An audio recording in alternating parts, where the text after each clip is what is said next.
Que bênção, glória a Deus. Essa turma merece mais uma salva de palmas, né? Vamos lá, glória a Deus. Obrigado pelo trabalho de vocês. Agora vocês podem sentar, vocês já chamaram muita atenção aqui na frente, tá? Pode sentar, chega de atenção. Não, chega, Aninha. Chega. Tem um autógrafo, peguem já, né? Boa noite, turma. Que bom que vocês estão aqui. Olha, é uma alegria ver o Haroldo aqui, o pai da Gi, Isaac, né? Cantou as duas músicas, né? Essa última e a penúltima de cor, olho fechado, né? Jericó, as muralhas cairão. Foi perfeito. Seja bem-vindo aqui, Haroldo. Isso aí. Está falando comigo? Ah, com o pai. Tá. Muito bem. Que bom que vocês vieram aqui, né? Você que está nos visitando, seja muito bem-vindo. Nós estamos numa série, no final da série, Os Inimigos do Coração. E nós falamos já, em alguns momentos, a respeito, por exemplo, do primeiro inimigo, que é quando a gente está... Na verdade, o tema central gira em torno da palavra dívida. Quando existe uma relação de credor e devedor, a relação entre eles fica meio tensa. Não é verdade? Se alguém te deve dinheiro e ela não te paga, fica meio complicado vocês se encontrarem, fica aquele clima, né, esquisito, tal, né? De carro novo, me devendo dezão, né? E daí, o primeiro inimigo do coração que nós comentamos foi na dívida que eu devo para você. Então eu sinto culpa, eu me sinto culpado nessa relação.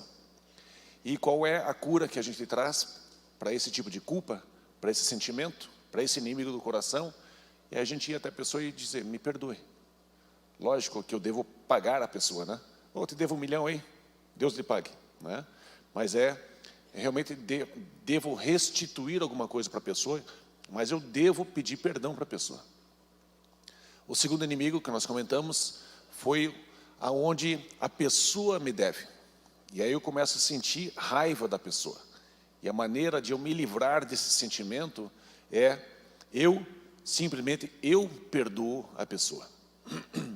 E no domingo passado nós comentamos a respeito do quê? Inveja, né? Aonde eu começo a culpar o próprio Deus, que deu para as pessoas ou para alguém algo que eu sei que ele podia ter me dado. Eu podia ter recebido. Quando Deus saiu distribuindo o carro para algumas pessoas, ele me pulou, né? E aí eu fiquei com raiva de Deus, fiquei com inveja de você que recebeu o carro, mas no fundo Deus podia ter me dado. Então a inveja gera um tipo de sentimento em relação ao próprio Deus. A gente começa a culpar o próprio Deus. E a cura para isso, o que é? Você celebrar. Que bom que você ganhou um carro novo. Eu continuo com o meu Fusca, né? Que eu tenho que levantar e empurrar a janelinha do vidro, né? Ou pagar o pedágio abrindo a porta, né? E dou ali pro... Hoje nós vamos conversar sobre ganância, aonde eu acho que eu me devo. E eu preciso me recompensar o tempo todo. E a pessoa que tem esse tipo de sentimento, a pessoa que tem a ganância, né? E é lógico que a pessoa que está do teu lado não é você, né? A pessoa do seu lado, ela é muito gananciosa. Mas a pessoa que tem esse tipo de emoção é uma pessoa que tem um senso de propriedade exacerbado. Tudo que a pessoa tem é dela. Ela mereceu, ela trabalhou, ela que conquistou, então ela tem autoridade sobre aquilo lá, 100%, ninguém tem que dar pitaco naquilo que ela conquistou. Então, ela tem uma sensação de posse. E não é simplesmente uma posse saudável, é um exagero. E eu quero ler para vocês o que está escrito aí nas anotações de vocês. Lucas capítulo 12, versículos 15, me enganaram aqui. Versículos 15 a 21. Então, Jesus lhes disse, cuidado, preste atenção. Se Jesus está dizendo para você prestar atenção, para você tomar cuidado, é porque é um inimigo que ele é sorrateiro, ele é discreto, ele se aproxima e penetra a sua vida e a minha vida de uma maneira que a gente tem que estar atento. Diz assim: fiquem de sobreaviso contra todo, tem vários tipos, mas todo tipo de ganância. A vida de um homem não consiste nos bens que ele tem, na riqueza que ele acumula. Deus olha para você e Ele não leva em consideração o que você acumulou. Isso para Ele não é medição, Ele não leva isso em consideração para medir quem você é. Então, a vida de um homem não consiste na quantidade dos seus bens. Então, lhes contou esta parábola: a terra de certo homem rico produziu muito. Ele pensou consigo mesmo: o que vou fazer? Não tenho onde armazenar minha colheita. Então disse: já sei o que vou fazer. Vou derrubar os meus celeiros e construir outros maiores. E ali guardarei toda a minha safra e todos os meus bens. E direi a mim mesmo: você tem grande quantidade de bens armazenados para muitos anos. Descanse, coma, beba, alegre-se. Contudo, Deus lhe disse: insensato, esta mesma noite a sua vida será exigida. Então, quem ficará com o que você preparou? Assim acontece com quem guarda para si riquezas, mas não é rico para com Deus. Um tempo atrás, tinha uma pessoa que era muito rica. Eu acho que era dono do hotel Copacabana. E ele fez as contas: bom, eu vou vender isso daqui, vai me dar tantos milhões de dólares, eu devo viver até os 80 anos, e vou gastando, e gastou, e ele continuou vivo. Ele, fiz a conta errada. Fiz a conta para gastar até os 80, e estou com, sei lá, 85, e acabou meu dinheiro. E a pessoa pensou apenas nela, e aqui ao contrário desta passagem, dessa parábola, nós encontramos uma pessoa que talvez Jesus pudesse ter usado como parábola, e a pessoa plantou muito, colheu muito, fez os seus celeiros e comeu dos celeiros e achou que ia viver até os 80 e viveu até os 90. E passou a viver de favor no hotel que ele mesmo vendeu. As pessoas, em consideração e por pena, deixaram ele viver de graça ali no hotel. Pense numa conta que vai chegar no dia, você está cheio de saúde e você precisa... Não, eu preciso morrer. Eu preciso morrer, vai acabar meu dinheiro. Vai ser meu último McDonald's aqui.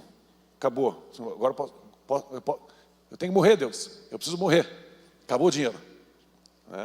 E aqui Jesus ele faz uma parábola, ele conta uma história que é ao contrário. E a gente começa a imaginar que a nossa vida vai ter tantos anos e no fundo a gente não tem ideia do que vai nos acontecer, e no dia seguinte, ou talvez nessa própria noite, hoje, pode ser que Deus me chame.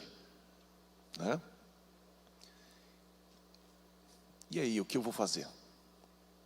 Qual é a minha postura? Como é que eu tenho vivido os meus dias? Como é que eu tenho lidado com as coisas que Deus tem me dado? Como é que eu tenho lidado com a riqueza ou a fartura? Ou talvez alguns digam: eu não tenho nada disso, mas como que eu lido com as coisas que Deus tem colocado nas minhas mãos? Então a primeira coisa que a gente pode extrair desta passagem é que a nossa prosperidade, se você olhar para esse fazendeiro, qualquer pessoa que trabalha com agricultura, tem a convicção de que sim, ela precisa arar a terra, sim, ela precisa ver a composição química da terra, sim, ela precisa semear na época certa, mas todo agricultor sabe que se não vier chuva, E isso está totalmente fora da sua capacidade. Ele não consegue fazer chover. Se ele não perceber, e esse homem aqui, esse homem rico, em momento algum considerou que a riqueza que ele recebeu, a abundância da colheita que ele recebeu, na verdade, foi 100% dependente de Deus. E em momento algum ele considerou Deus na sua riqueza. Em momento algum ele pensou, puxa, se não fosse Deus ter enviado a chuva na época certa, na quantidade certa, eu não teria tido esta colheita tão farta, tão abundante. E aqui nós percebemos uma pessoa que ela é assim gananciosa. E o problema não está na prosperidade, o problema está em ela sequer reconhecer que não foi seu braço forte que fez isso, não foi sua estratégia, e sim foi um ingrediente que ele não tem controle algum. E esse ingrediente, quem criou foi o próprio Deus. Na verdade, se você fosse analisar ao pé da letra, a terra que ele plantou não é dele, Deus colocou para ele. Ele teria que inventar a sua própria terra. A semente que ele comprou, não foi ele que criou essa semente, foi Deus que criou a semente. Ele não consegue criar a terra, ele não consegue criar a semente, e ele não consegue nem sequer nascer sozinho. Todo ser humano, ele é 100% dependente de Deus. E quando nós prosperamos, quando nós recebemos nosso salário, quando nós recebemos uma prosperidade, quando nós avançamos na vida, todo ser humano precisa reconhecer de que é um milagre isso estar acontecendo. Você precisa reconhecer que R$1, 1 bilhão de reais que chega na sua mão é um milagre. Você não consegue fazer isso, você não consegue nem sequer pagar pelo ar que você respira. É absolutamente tudo de Deus. Absolutamente tudo de Deus. Você é de Deus. E nós temos que perceber que Jesus está nos ensinando a maneira que a gente deve olhar para a nossa prosperidade, para os recursos que chegam nas nossas mãos. E ele de cara denuncia esse tipo de comportamento, aonde esta pessoa nem menciona, nem considerou Deus. Ele parou, pensou, o que eu vou fazer com a minha prosperidade?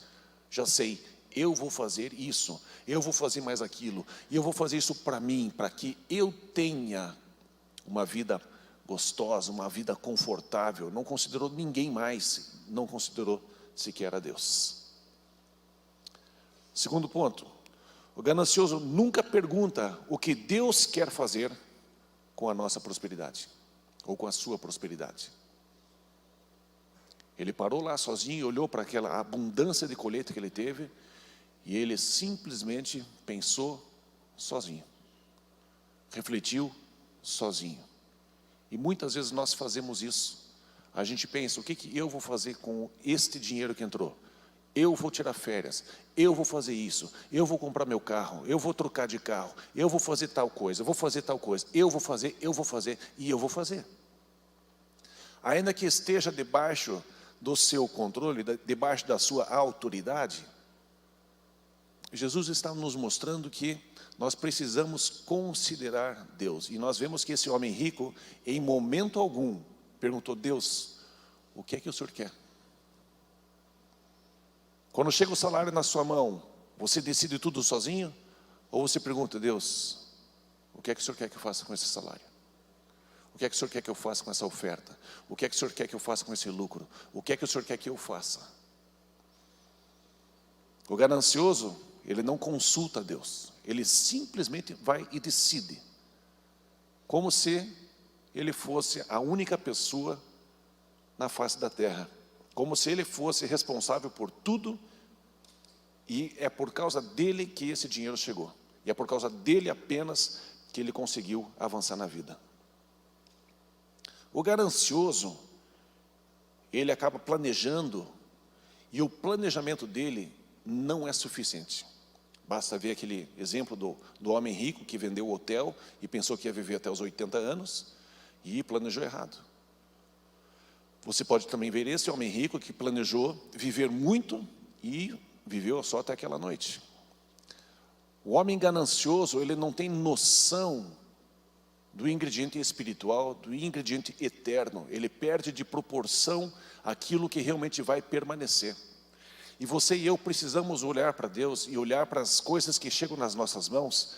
E a gente não pode ser ganancioso, e isso significa, eu preciso considerar a eternidade. Tudo que você recebe nas suas mãos, esse ar que você respira, você precisa considerar a eternidade, porque um dia o Deus eterno vai sentar com você, vai conversar com você, e vocês dois vão ter uma DR. Vocês vão discutir a relação de vocês. E isso é importante, pois Jesus, em alguns momentos, ele diz, olha, você está batendo aqui na minha porta para entrar no meu reino, na casa do meu pai, mas no fundo, meu amigo, eu não te conheço. Afaste-se de mim. E isso se aplica àquilo que você recebe. Isso se aplica ao salário que você recebe. Isso se aplica aos teus negócios, aos lucros dos teus negócios. Você não pode deixar Mamon dominar sobre a tua vida, sobre as tuas finanças. Você precisa incluir esse ingrediente da eternidade. As pessoas esquecem que existe um Deus eterno, e as pessoas esquecem que elas são eternas. Sabe, o nosso corpo morre, mas o teu espírito não. Volta para Deus. E com Deus você vai sentar e vai conversar. E como é importante você ser espiritual, você ter uma perspectiva eterna e planejar colher na eternidade. Não seria maravilhoso você poder chegar diante de Deus e perceber que você tem ainda uma colheita para receber? Venha, meu servo bom e fiel. Você foi fiel no pouco, eu vou colocar você sobre o muito.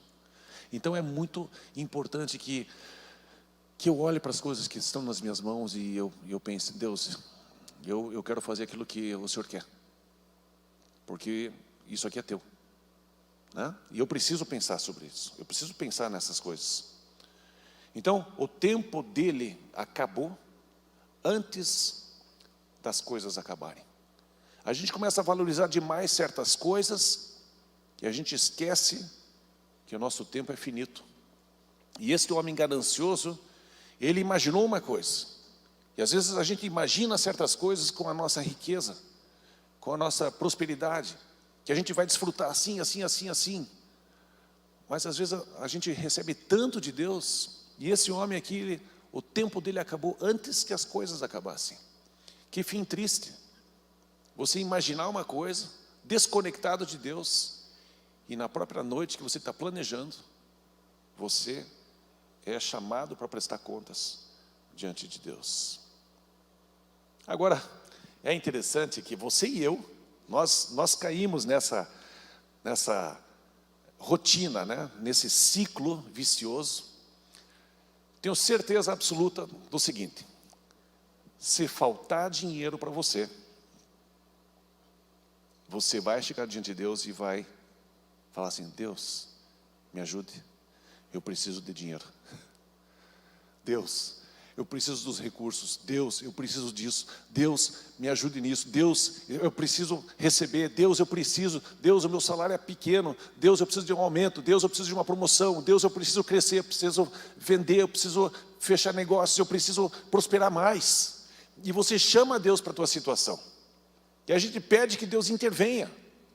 E aí quando finalmente vem, beleza, a gente não toca mais no assunto. A gente recebe de Deus um monte de coisa e a gente não pergunta, tá aí, e o que o Senhor quer fazer com isso? A gente inclui Deus na necessidade e convida Deus, ou não convida Deus na nossa prosperidade. Não é sinistro a maneira que a gente trabalha com Deus? Não é uma maneira gananciosa? Pelo menos eu sou assim, né? Eu muitas vezes eu peço para Deus me ajudar nos negócios, me ajude. Putz, eu estou falando a verdade demais para vocês, né? Ai. Aqui na frente a pessoa tem que ser mais falsa, né?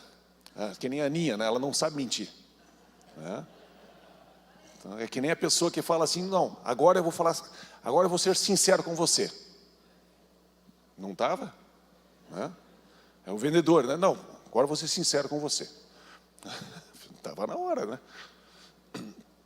Mas, quando nós temos o recurso na mão, normalmente a gente não pergunta: Deus, o que você quer fazer com esse dinheiro? Eu quero que você dê para aquela pessoa. A gente não quer nem escutar um negócio desses. Deus me livre de escutar uma coisa dessas. Como assim? Fui eu que trabalhei, Deus? Fui eu que fiz a estratégia, fui eu que fiz isso, fui eu que fiz aquilo. Mas fui eu que fiz você. Eu que te dei essa ideia. Eu que te dei a inteligência. Eu que te dei o relacionamento. Aquela pessoa só existe porque eu criei ela. Você não consegue fazer nada sem mim. Nada podeis fazer. Então nós temos que cair na real e perceber como Deus é tudo e nós somos parte dessa engrenagem da vida. E isso vai tirar de você um estresse, uma pressão, porque tudo é dele. Tudo é dele. Então, quando a gente começa a planejar o nosso futuro, vou falar para vocês características de pessoas gananciosas que estão à sua volta. Quando essa pessoa perto de você, o que você está imaginando, ela planeja o futuro dela, e nesse planejamento existem várias parcelas de carro, parcela de casa, parcela de viagem e parcela de... Está rindo por quê, Cris? Não entendi. Você quer vir aqui na frente? Quer me denunciar mais? Gente, eu sou igualzinho. Ou pior que vocês. Eu sou, como diz minha filha, eu sou pior. Eu sou pior que vocês. Mas a gente começa a fazer planejamento e tem parcela.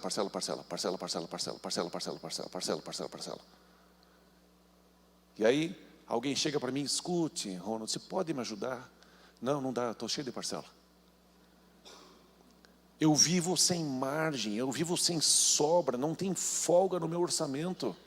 Se um miserável precisar de ajuda, eu sou mais miserável ainda, que eu não consigo dar um tostão furado.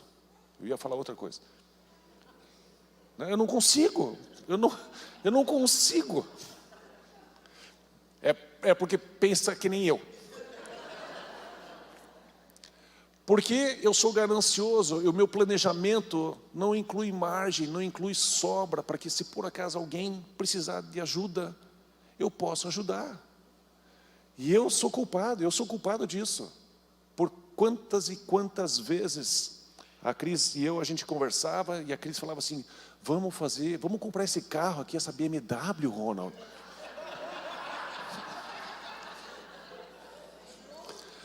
Tira uma gripe, né? A gente parcela, dá para fazer. Eu tinha que dizer não, né? É horrível dizer não para a esposa. Mas as pessoas começam a fazer planejamentos e começam a entrar em compromissos porque elas são gananciosas. E a vida delas não tem margem, não tem folga.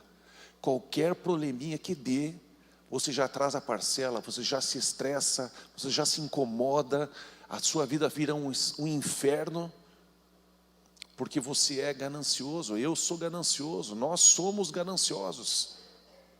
Não sei se o Marcão e a Eliane é ganancioso, porque os dois são... né? Mas, enfim, né? Nós temos essa inclinação. Se você, por acaso, conhece alguém que vive assim, nunca tem folga no seu caixa, nunca consegue ajudar alguém, sempre está com as suas contas no limite, não, nem no negativo eu digo, mas não tem margem para ajudar uma pessoa sequer, é porque ela é uma pessoa gananciosa, ela não planeja de acordo com o coração de Deus. E eu sou culpado. Sou um dos primeiros a levantar a mão e dizer assim: Deus me perdoe. Vamos ver aqui o seguinte. Vamos lá. Quem não precisa levantar a mão, mas sinta-se acusado. Eu sei que o acusador é o diabo, tá? Mas né? Não se sinta acusado, tá? Sinta-se alertado, né?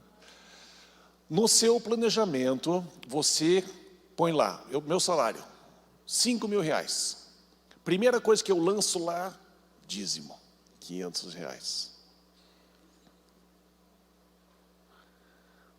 São poucos que fazem isso. São poucos que põem lá, dízimo, primeira coisa que a gente põe no nosso orçamento doméstico, né? Cris. Tá difícil hoje. Foi embora.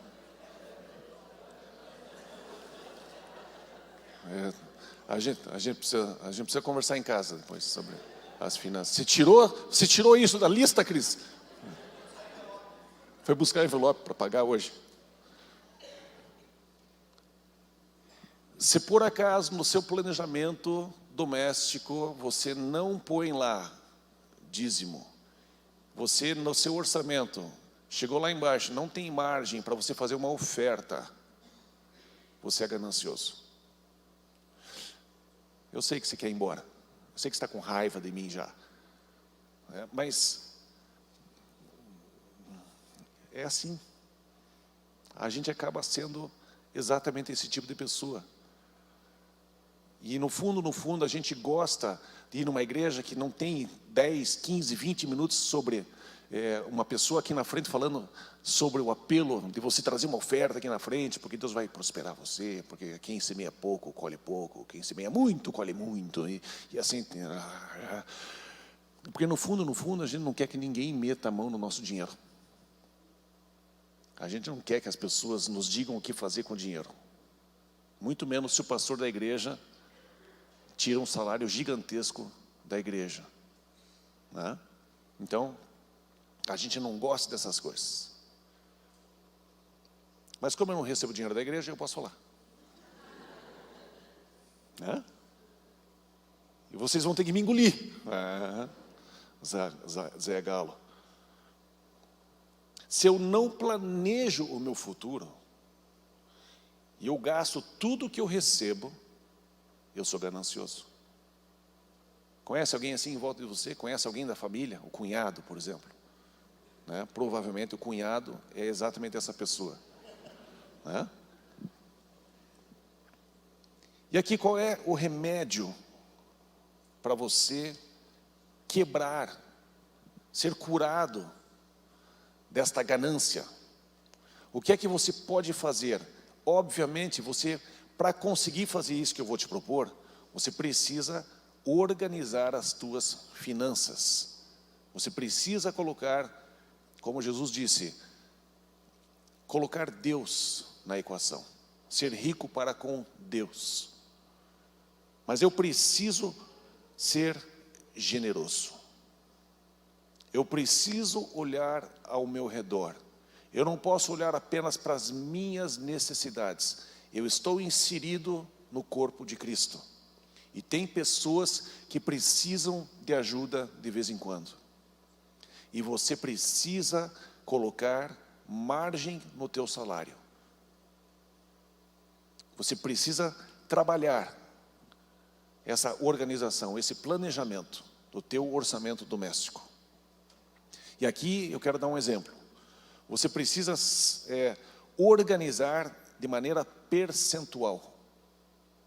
Quando você começa a fazer o teu orçamento doméstico das necessidades básicas, essenciais, você precisa colocar ali um percentual, menor que seja, mas para você começar a quebrar o poder da ganância sobre a tua vida. Você pode colocar lá, por exemplo, 1%. 1% eu vou dar para, sei lá, para alguém que precise, que eventualmente me peça. E você separa esse 1%, e você coloca numa poupança, coloca separado, coloca num envelopezinho, que os adolescentes não possam ver em casa, né? Senão vira sorvete, vira o jogo do PlayStation, né? Você separa um percentual, e você começa a organizar a sua vida financeira, para você trazer esta palavrinha chamada generosidade no seu dia a dia. E a outra parte é, de fato, dízimo. Você organizar as suas finanças. Ah, eu não consigo. Já falei com algumas pessoas, olha, impossível. E a pessoa anda de Audi, a pessoa anda com carro importado, e a pessoa diz, eu não consigo dar o dízimo. É sinal de que existe um péssimo gerenciamento financeiro. É uma pessoa que vive sempre pagando parcela de um monte de coisa. E não precisaria. Então, tá bom, eu não consigo dar o dízimo. Tá bom, comece com, 1%, 2%, mas coloque no teu orçamento doméstico. Coloque isso, seja rico para com Deus na sua atitude. Comece a viver de uma maneira incremental. Passa mês, passa semestre, passa ano, daqui a pouco você percebeu que você tem margem para subir para 3%. E passa mês, passa semestre, passa ano, você se organizou e Deus foi te prosperando, e você coloca lá 5%. Passa mês, passa semestre, passa ano. Tem pessoas que vivem hoje com 10% do que ganham e doam 90%. É possível. Se uma pessoa consegue fazer, nós também conseguimos. O foco é quebrar o poder da ganância sobre a tua vida. Quantos de vocês gostariam de conseguir viver com 10% do seu salário? Tenho certeza que a gente gostaria, porque é uma coisa nobre, é uma coisa, é lindo. É lindo, move o coração das pessoas. Se a gente consegue viver assim, sem ser miserável, sem passar necessidade, não tem por que fazer isso. Mas se por acaso você conseguisse viver com 10% do que você ganha, eu tenho certeza absoluta que você se sentiria muito bem. Você se sentiria maravilhosamente bem. Jesus ia pelas aldeias e pelas vizinhanças fazendo o bem. E não era simplesmente curar o enfermo. Ele tinha um tesoureiro, ladrão, e sobrava dinheiro. Eu nunca vi. Mas ele ia pelos povoados e ele trazia boas novas. Ele trazia recurso financeiro para as pessoas. Ele abençoava as pessoas com toda certeza.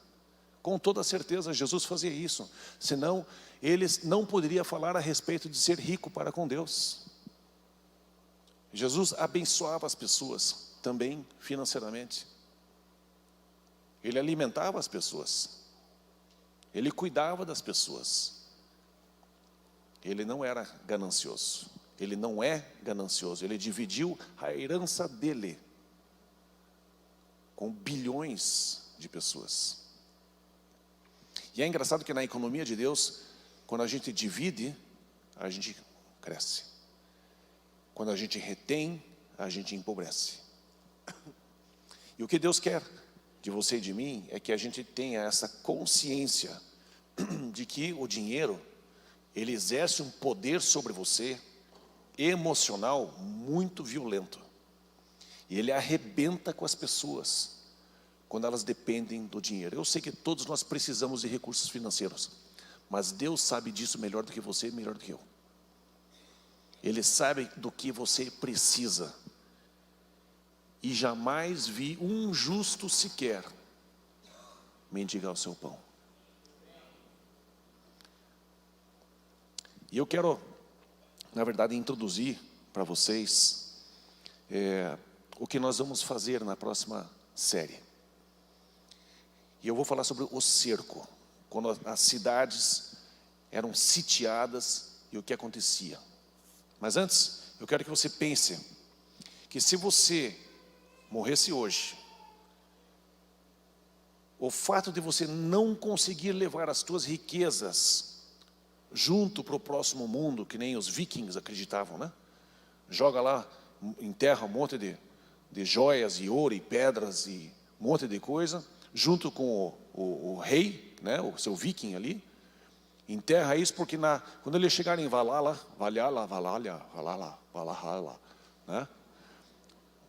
O raio que o parta lá, ele vai acordar e vai ter pelo menos recursos financeiros para lá. Mas você e eu, a gente não consegue levar essas coisas. Isso é um grande sinal. Não precisa ser um cientista muito sábio para perceber que você não é dono de nada.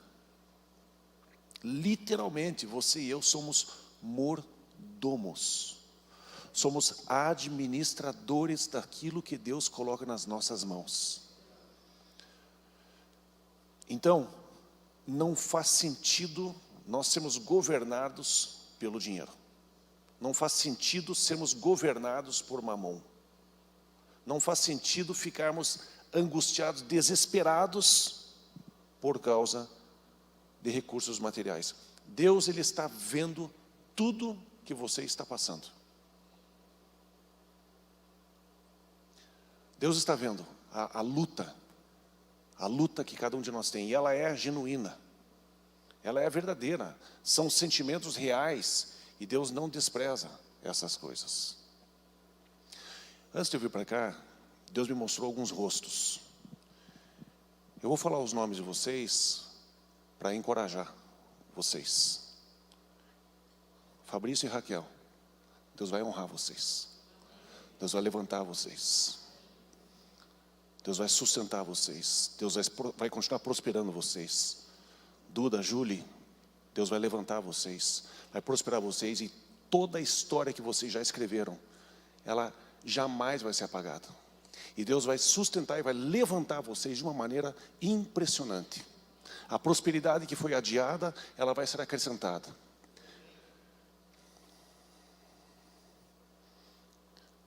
Não estou vendo os outros rostos que eu vi hoje. Mas se isso ressoou com você, nesses dois nomes, o espírito da profecia é o Espírito de Cristo.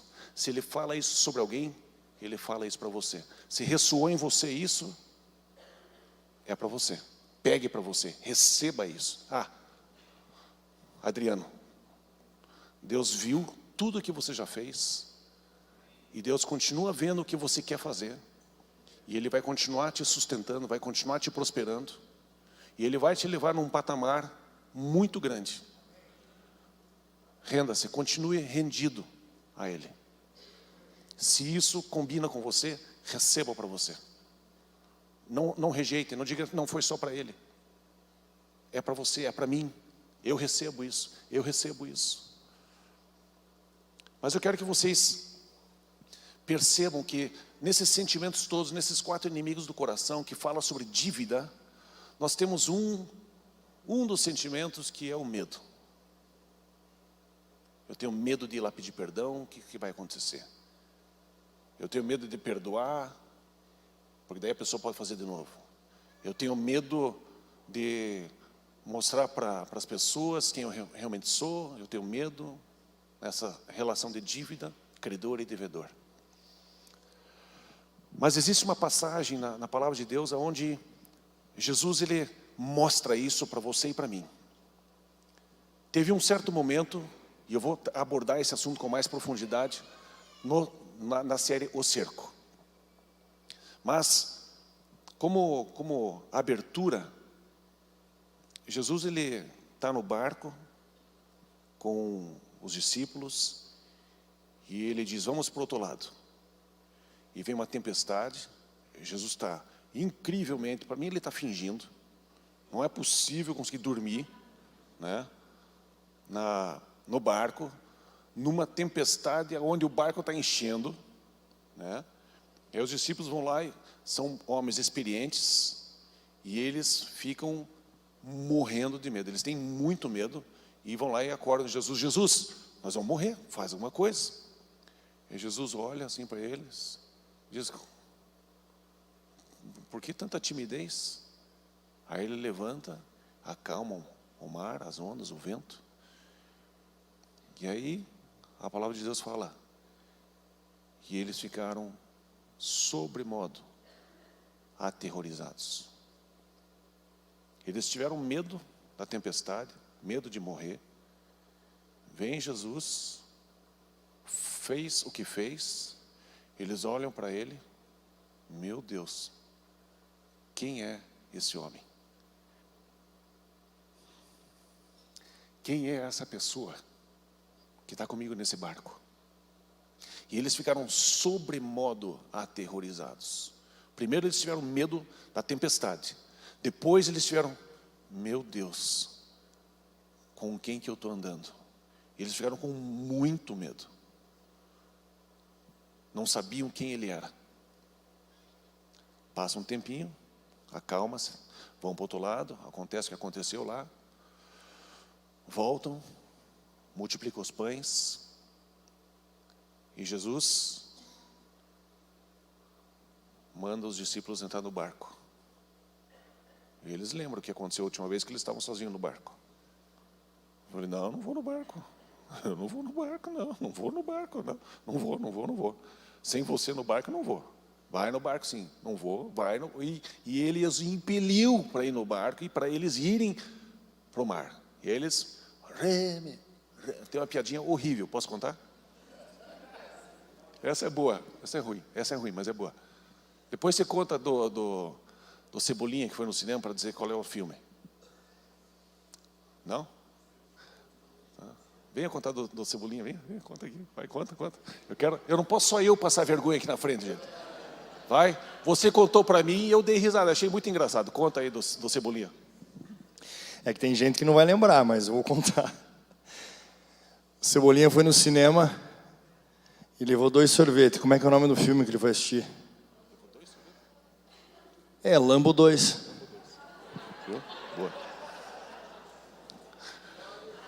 Boa. Mas eu não vou contar a minha. Aí os discípulos entraram no barco ali, reme, e não sai do lugar direito. Depois de um bom tempo,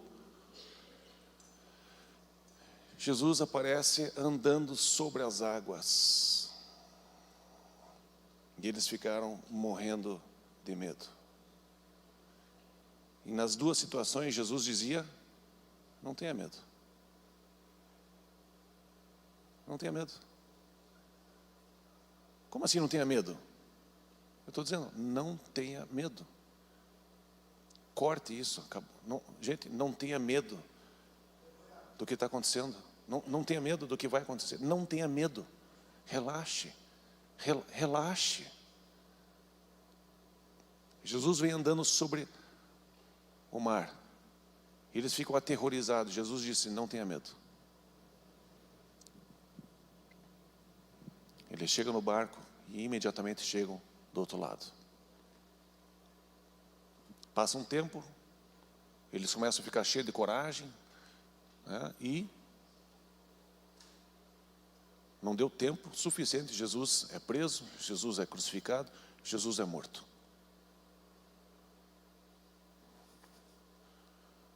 Agora que a gente achava que ia dar certo, Jesus ressuscita, entra na casa, o que ele diz? Paz, não tenha medo.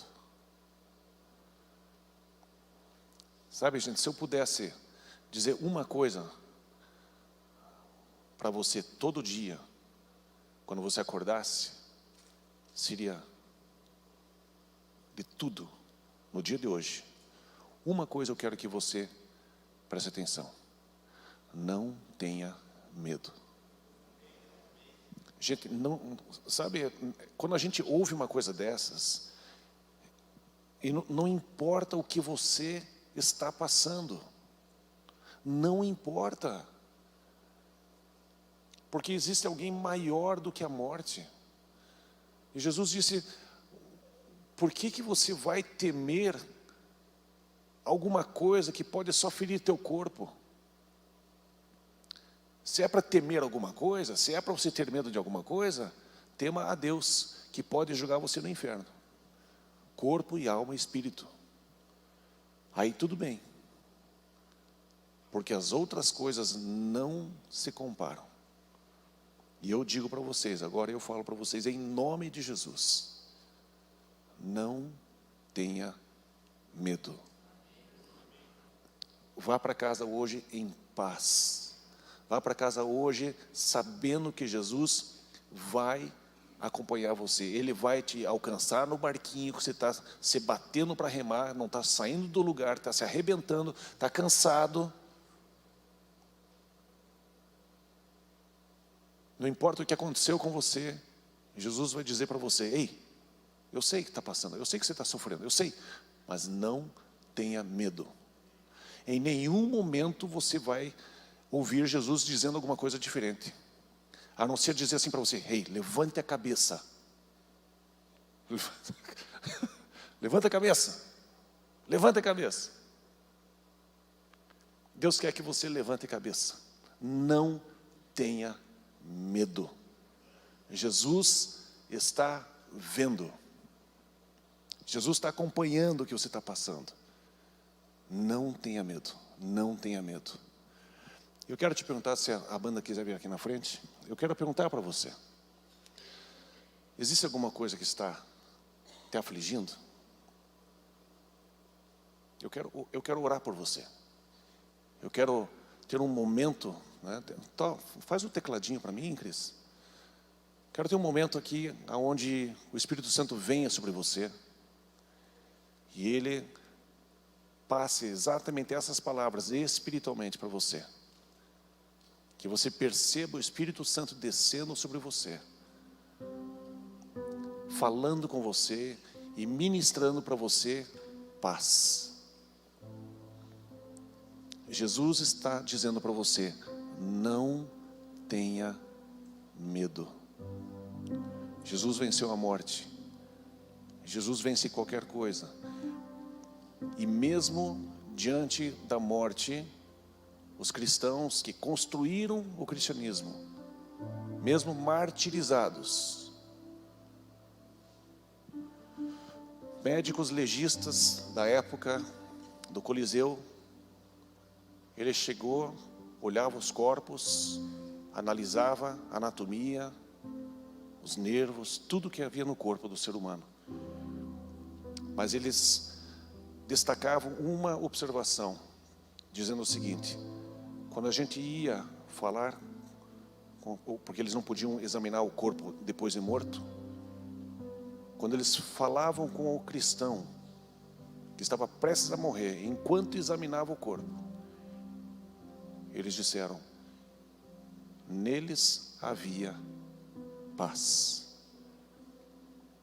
Diante da morte, que você e eu não estamos, mesmo diante da morte, esse legista, esse médico dizia: eu vi a paz. Era diferente.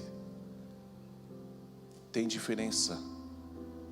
Você tem o Espírito de Cristo sobre você, e Ele diz: não tenha medo. Se você por acaso tem vivido os teus dias, você tem tido medo do futuro, fecha seus olhos. Vamos ter um momento de entrega para Deus. Abra o teu coração para Ele. E eu quero orar por você. Você não precisa vir aqui na frente, mas eu quero orar por você. Se por acaso você sente necessidade de receber de Deus uma ministração especial, específica nesse momento, abra o teu coração, levantando uma das suas mãos. Eu quero orar por você, eu quero abençoar a tua vida. Amém, amém, já vi você, ótimo, amém, amém, amém. Eu quero que você ouça o que o Espírito Santo vai dizer agora para você. Meu filho, minha filha, os meus olhos estão sobre toda a terra, procurando aquele coração que teme a mim, que me busca, que tem sede, tem fome por mim. E eu vou te achar, e eu vou te encontrar, e eu te fortaleço agora, e eu vou me mostrar forte para você. Receba a paz, receba a minha paz. A minha paz eu dou para você não como o mundo dá, que é uma paz passageira, mas receba agora o meu toque. Receba o meu consolo.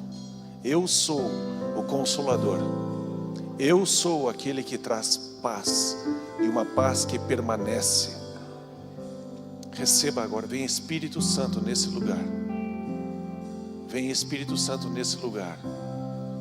E aquece o coração dos meus irmãos que levantaram as suas mãos e buscam a Ti, esperam de Ti um consolo, esperam em Ti um reforço, um ânimo. Vem agora, Espírito Santo, e aquece os corações dos meus irmãos, das minhas irmãs. E se por acaso hoje você entrou nesse lugar e você ainda não entregou a vida para Jesus, você ainda não entregou a vida para Jesus e deseja fazer isso hoje, faça um sinal com uma das suas mãos. Eu quero orar por você, eu quero levar você até Jesus para que você tenha a vida eterna. Jesus quer entrar na sua vida e Ele quer marcar a sua vida e te dar a vida eterna. Se por acaso você quer entregar a vida para Jesus hoje e ter a salvação da sua alma, levante uma das suas mãos e nós vamos orar por você e você será transformado. Amém? Pode baixar sua mão. Glória a Deus. Bênção. Mais alguém deseja fazer isso? Oi? Amém. Já vamos orar com você. Mais alguém deseja entregar a vida para Jesus? Só fazer um sinal com a sua mão. Amém. Ali atrás, à minha direita, pode baixar sua mão, já vi você. Mais alguém deseja fazer isso? Ter a vida eterna, ter a salvação da sua alma? Amém. Muito bem. Nós vamos orar com vocês duas. Nós vamos orar com vocês agora, como igreja, né? Você que levantou a mão ali atrás, de azul ali, né? E com você. E nós queremos orar. Vamos nos colocar em pé, por gentileza.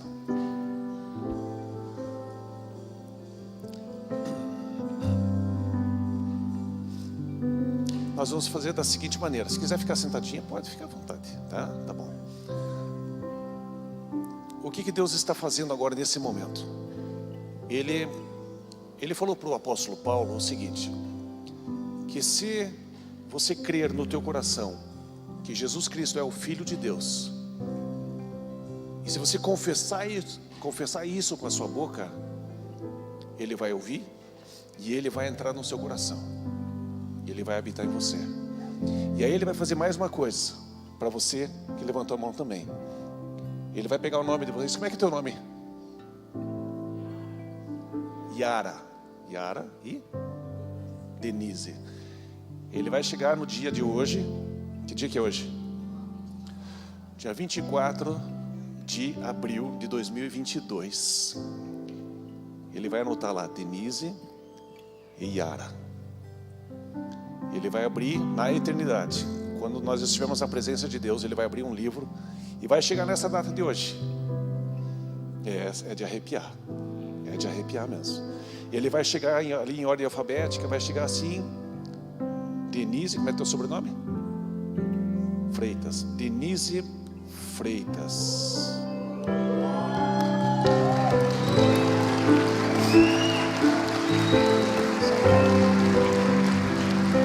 Vai fazer a mesma coisa com você, Yara. Vai avançando na lista, vai chegar lá, Yara. No dia 24 de abril de 2022, lá em Curitiba, vocês confessaram o nome do meu filho como Senhor e Salvador da vida de vocês. E é isso que nós vamos fazer junto com vocês agora. Nós vamos confessar junto com vocês que Jesus Cristo é o teu Senhor e é o teu Salvador.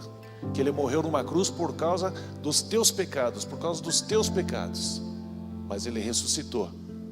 E Ele está vivo à direita do Pai. Se vocês creem nisso, vocês vão confessar isso e Deus está com os seus ouvidos inclinados para ouvir a voz de vocês. Ele não vai nem escutar a voz do restante, vai escutar só vocês duas, a Yara e a Denise. Mas nós vamos ajudar vocês nessa oração. Vamos orar assim: Senhor Jesus, eu creio que Tu és o Filho de Deus. Você se fez homem, viveu entre nós, morreu numa cruz por causa dos meus pecados, mas ressuscitou. Está vivo à direita do Pai. E eu Te recebo como meu Salvador e o meu Senhor. E eu te peço, escreve o meu nome no livro da vida. Amém. Amém. Amém. Vamos aplaudir a Deus?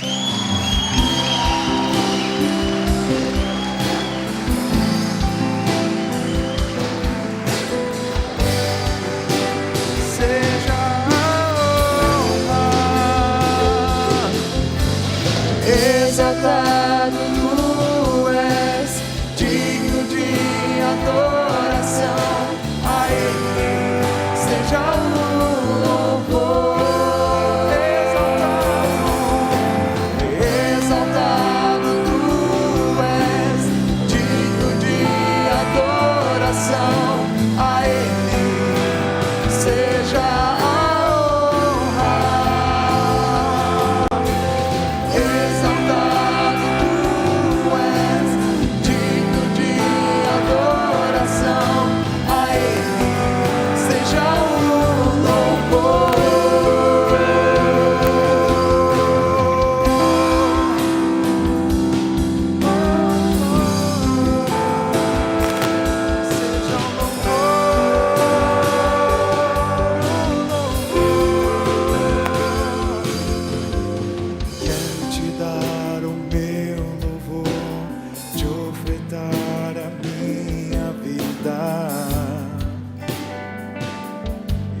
meus dias,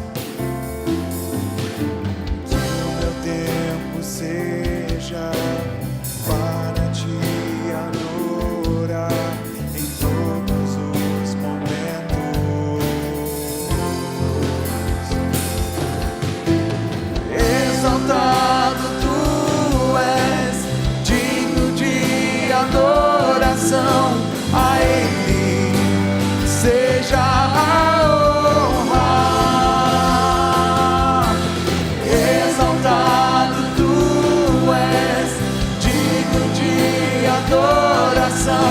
a Ele seja o louvor. Exaltado tu és, digno de adoração, a Ele seja a honra. Exaltado tu és, digno de adoração, a Ele seja o louvor.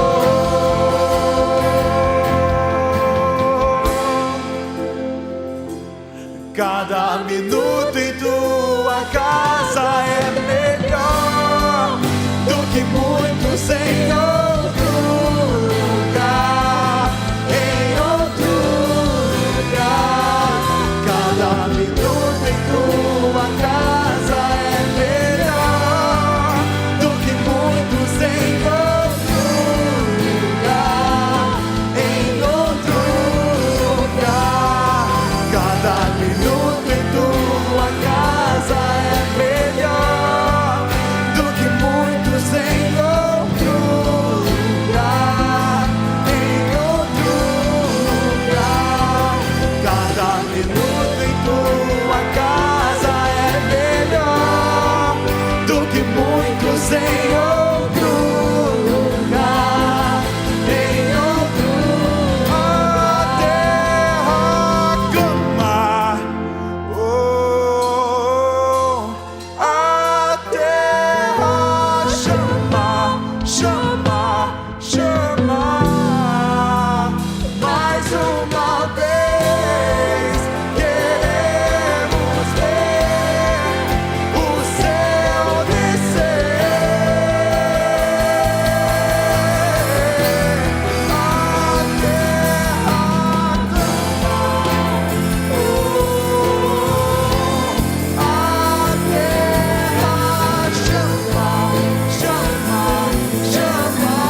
É isso aí, gente. Quarta-feira, nessa quarta-feira, nós vamos ter oração lá na C3 Barigui.